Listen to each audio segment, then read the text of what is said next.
الحمد لله رب العالمين أشهد أن لا إله إلا الله وحده لا شريك له وأشهد أن سيدنا ومولانا محمدا عبده ورسوله صلى الله تبارك وتعالى عليه وعلى آله وأصحابه وبارك وسلم.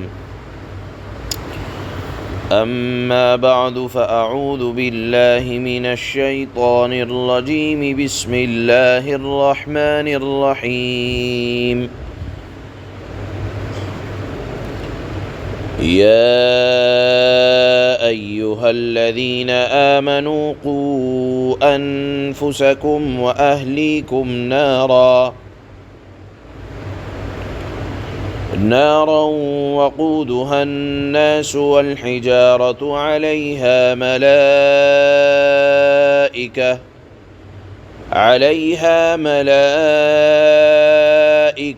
غلاظ شداد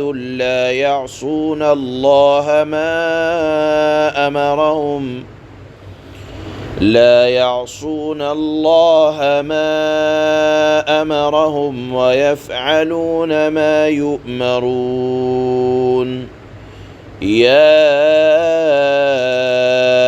أيها الذين كفروا لا تعتذروا اليوم إنما تجزون ما كنتم تعملون. صدق الله مولانا العلی العظیم. قرآن کریم کا اتنا جامع انداز ہے کسی بات کو سمجھانے کے متعلق کہ اس سورت کے شروع سے اگر آپ مطالعہ کریں تو سب سے پہلی آیات میں اللہ نے اپنے نبی کو خطاب فرمایا، کچھ احکامات اپنے نبی کے متعلق، ان کے گھر والوں کے متعلق آپ کو ارشاد فرمائے، پھر نبی اور نبی کے گھر والوں کے متعلق احکامات بیان کرنے کے بعد پھر آپ کی ازواج مطہرات کو خطاب فرمایا۔ آپ کی ازواج مطہرات کے بعد اب ان آیات میں اللہ رب العزت والجلال تمام اہل ایمان کو خطاب کر کے ہدایت جاری فرما رہے ہیں۔ یعنی پہلی آیات میں ہدایات اللہ نے نبی کو ارشاد فرمائی، پھر نبی کے گھر والوں کو ارشاد فرمائی، اب نبی کے متعلق تمام اہل ایمان کو اللہ ہدایات ارشاد فرما رہے ہیں۔ کیا ارشاد ہے؟ کہ ایمان والوں کو چاہیے کہ خود بھی تمام فرائض، تمام واجبات کی تعمیل کریں، اور اللہ نے کھلے طور پر فرمایا کہ ایسے کام نہ کریں جن کے باعث یعنی جن کی وجہ سے آگ میں جلنا پڑے، اور خود بھی آگ سے بچنے کی کوشش کریں، اور ساتھ میں اپنے گھر والوں کو بھی شریعت کے مطابق، شریعت کے مزاج کے مطابق چلنا سکھائیں۔ دین کی اور قرآن کی تعلیم خود بھی حاصل کریں، اور فرائض اور واجبات کی خود بھی پابندی کریں، اور شریعت کے موافق اپنے گھر والوں کو بھی، اپنے متعلقین کو بھی چلانے کی کوشش کریں۔ دیکھیے یہاں آیت میں اللہ نے قُوا انفسکم وَأَهْلِيكُمْ نَارًا فرمایا کہ تم اپنے گھر والوں کو، تم خود بھی، پہلے ذات کو خطاب فرمایا کہ تم خود بھی اپنے آپ کو بچاؤ اور اپنے گھر والوں کو بچاؤ آگ سے۔ تو دیکھیے یہاں ایک بات سمجھ میں آئی کہ جو آدمی شریعت پر چلے گا تو اگر وہ کسی بات کی تعلیم دے تو اس کی بات کے اندر اثر ہوتا ہے۔ لہذا اللہ نے پہلے ذات کو مخاطب فرمایا کہ پہلے تم خود تو سدھر جاؤ، خود تو سیدھی راہ پر چلو، اور پھر اس کے بعد اپنے گھر والوں کو چلاؤ۔ معلوم یہ ہوا کہ اگر میں خود تو جھوٹ بولتا ہوں اور اپنے گھر والوں سے کہہ رہا ہوں کہ جھوٹ نہ بولو، تو وہ بات اثر نہیں کرے گی۔ بات وہ اثر کرے گی کہ میرے قول اور فعل کے اندر تضاد نہ ہو، میں ایسی بات نہ کہہ رہا ہوں جو میں خود کرتا نہیں ہوں۔ وہ بات اگر آدمی اس بات کی تعلیم کرے جو خود اس کے اندر اوصاف ہوں، تو اللہ رب العزت والجلال بات کے اندر اثر پیدا فرماتے ہیں۔ اس سے ایک بات اور سمجھ میں آئی کہ آدمی نصیحت کرنے والا اپنے آپ کو، اپنی ذات کو الگ نہ سمجھا کرے۔ اللہ نے پہلے فرمایا کہ پہلے اپنی جان کی حفاظت کرو۔ کس طرح؟ جہنم کی آگ سے جب تم اپنے آپ کو بچا لے جاؤ تو دوسرا درجہ یہ ہے کہ وَأَهْلِيكُمْ نَارًا، تم اپنے گھر والوں کو جہنم کی آگ سے بچاؤ۔ اب یہاں اللہ نے اہل کا لفظ استعمال کیا۔ اہل کے معنی آتے ہیں گھر والے، لیکن یہاں اہل کے لفظ کے اندر بڑی وسعت اللہ نے رکھی ہے۔ اہل سے مراد ہیں سارے متعلقین، متوسلین اس کے تحت آ جاتے ہیں۔ اہل سے مراد آپ کے گھر والے ہی نہیں ہیں، بلکہ ملازم، رعایا اور شاگرد۔ اگر ایک بادشاہ ہے تو اس کے گھر والے، اس کے اہل، اس کے متعلقین تمام رعایا ہو جائیں گی، اور اگر کوئی شیخ ہے تو اس کے متعلق تمام اس کے مریدین آ جائیں گے۔ اگر کوئی امام ہے تو اہل سے متعلق اس کے تمام مقتدی آ جائیں گے۔ اہل سے مراد، اہل اگر مثال کے طور پر کوئی محلے کا بڑا آدمی ہے اور اس کی بات مانی جاتی ہے تو اس کے متعلق تمام محلے والے آ جائیں گے۔ بہرحال یہاں اہل کا لفظ خالی گھر والوں کے متعلق نہیں بولا جائے گا، بلکہ اس کے اندر بڑی وسعت، بڑی گنجائش ہے۔ تمام متعلقین، متوسلین، ملنے جلنے والے تمام اہل کے تحت آ جاتے ہیں کہ احکام الہی کی تعمیل خود کرنا اور اپنے متعلقین میں اپنی کوشش کے بقدر ان احکامات کو پھیلانا اور ان پر عمل کرانا واجب ہے، اور یہی ایک ایسا ذریعہ ہے جو دوزخ کی آگ سے اپنے آپ کو اور اپنے متعلقین کو بچایا جا سکتا ہے۔ آگے اللہ نے اس آگ کی اوصاف بیان فرمائے کہ وہ جہنم کی آگ جس سے بچنے کا اور بچانے کا حکم دیا جا رہا ہے، وہ کوئی آگ معمولی آگ نہیں ہے، بلکہ ایسی تیز آگ ہے جس کا ایندھن انسانوں کے جسم اور پتھر ہیں۔ یہاں اللہ نے، اگر آپ سوچیں کہ پتھر کا لفظ کیوں استعمال کیا یا پتھر سے کون سے پتھر مراد ہیں، تو در حقیقت اہل عرب کے اندر پتھروں کی عظمت اتنی بیٹھی ہوئی تھی کہ نماز میں بھی آتے تھے تو چھوٹے چھوٹے پتھروں کے بت تراش کر جو بنائے جاتے تھے، اس کے متعلق اللہ نے فرمایا کہ انہی پتھروں سے جن کی تم پوجا کرتے ہو جہنم کی آگ کو دہکایا جائے گا، دہکایا جائے گا، جلایا جائے گا۔ یا تو مراد پتھروں سے وہ پتھر ہیں جن کی دنیا میں لوگ عبادت، پرستش، پوجا پاٹ کرتے تھے، یا پتھروں سے مراد ایک بدبودار پتھر جس کو گندھک کہا جاتا ہے اور جس کے جلنے سے بھی بدبو آتی ہے، وہ پتھر مراد ہیں۔ اور وہ آگ دنیا کی آگ سے زیادہ تیز جلانے والی ہوگی۔ بعض حدیثوں میں آتا ہے کہ جہنم کی آگ دنیا کی آگ سے 70 گنا زیادہ تیز بھڑکتی ہے۔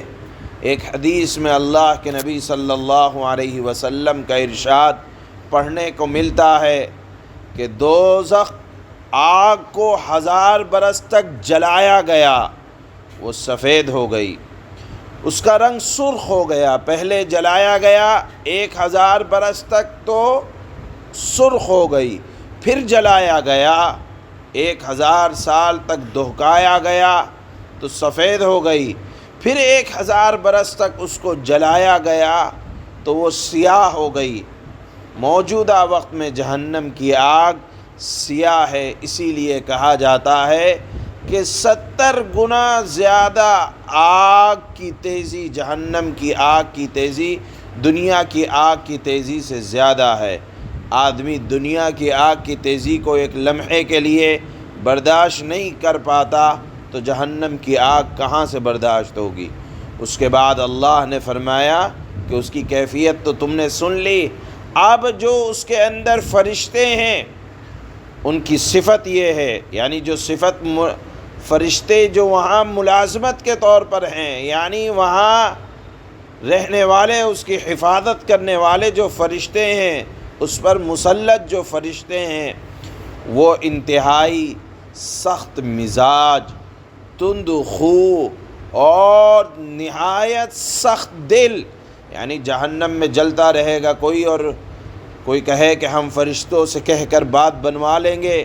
جیسے دنیا کے اندر بات ہے کہ آدمی اگر کسی کو جلتا دیکھ لے تو ترس آ جائے گا، ترس آ جاتا ہے، لیکن جہنم کے اندر جو فرشتے متعین ہیں اللہ نے ان کی صفت یہ بیان فرمائی، غلاظ شداد لا یعصون اللہ، نہایت سخت دل ہیں، سخت مزاج ہیں، تند خو ہیں، اور جس طرح دنیا میں کچھ رشوت دے کر بات بن جاتی ہے، اللہ نے فرمایا کہ میرے فرشتے لا یعصون اللہ ما امرہم، اللہ نے جو ان کو حکم دیا ہے وہ اس میں نافرمانی نہیں کرتے، بلکہ وَيَفْعَلُونَ مَا يُؤْمَرُونَ، جو ان کو حکم دیا جاتا ہے وہ اس کو کر گزرتے ہیں۔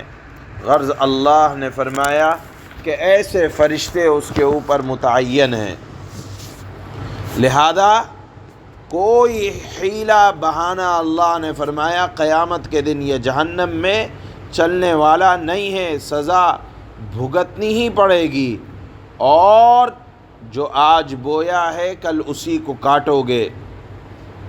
ایک اور آیت میں اللہ نے فرمایا ہے فَاتَّقُوا النَّارَ الَّتِي وَقُودُهَا النَّاسُ وَالْحِجَارَةُ، کہ تم اس آگ سے ڈرو جس آگ کے ایندھن پتھر اور انسان اور پتھر ہیں۔ اللہ نے بڑی شفقت کے ساتھ انسان کو اس دنیا میں سمجھایا ہے کہ دیکھو اپنے آپ کو اور اپنے گھر والوں کو ایسی خطرناک آگ سے بچاؤ۔ حضرت عبداللہ ابن عمر رضی اللہ تعالی عنہ کا ایک قول ہے کہ آدمی کو اس بھروسے پر گناہ نہیں کرنا چاہیے کہ ایمان کی بدولت ہم جہنم سے نکل کر آخر جنت میں چلے جائیں گے۔ ذرا سوچنا چاہیے کہ ذرا سی دیر اگر جانا بھی پڑ گیا تو ذرا سی دیر بھی جہنم کی 2,88,00,000 برس جلنے کے برابر ہوگا، اور ایمان کی بدولت نکلنا بھی تب ہوگا جب کوئی اور وجہ، کوئی اور گناہ جہنم میں زیادہ پڑے رہنے کا سبب نہ ہو، لہذا تھوڑی سی دیر بھی جہنم کی دنیا کے اتنے سال پڑے رہنے کے برابر ہے۔ حضرت ابو اللیث سمرقندی رحمہ اللہ ایک تابعی ہیں، انہوں نے اللہ کے نبی صلی اللہ علیہ وسلم کا ایک قول نقل کیا ہے کہ جو آدمی ایک فرض نماز بھی جان بوجھ کر چھوڑ دے تو جہنم کے دروازے پر لکھ دیا جاتا ہے کہ اس کا نام لکھ دیا جاتا ہے اور اس کو وہاں جانا ضرور پڑے گا۔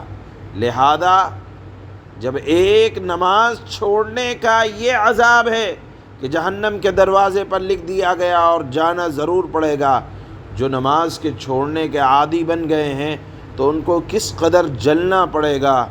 اللہ ہم سب کی حفاظت فرمائے کہ آپ اندازہ لگائیں کہ ذرا سی دیر کے لیے عذاب کی اگر کوئی شکل بن گئی تو بچنا مشکل ہو جائے گا، لہذا اللہ نے بہت شفقت کے ساتھ فرمایا کہ دیکھو تم بھی بچو اور اپنے گھر والوں کو بھی بچاؤ، اور اس دن کوئی عذر تمہارے کام نہ آئے گا، جو بویا ہے وہی فصل کاٹو گے۔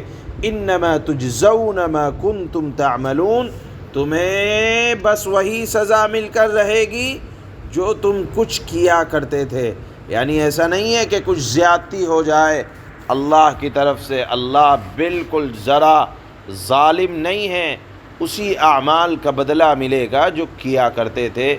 اس مضمون کو اللہ نے دوسری آیت میں بیان فرمایا ہے، چنانچہ اللہ فرماتے ہیں یا ایھا الذین آمنوا قوا انفسکم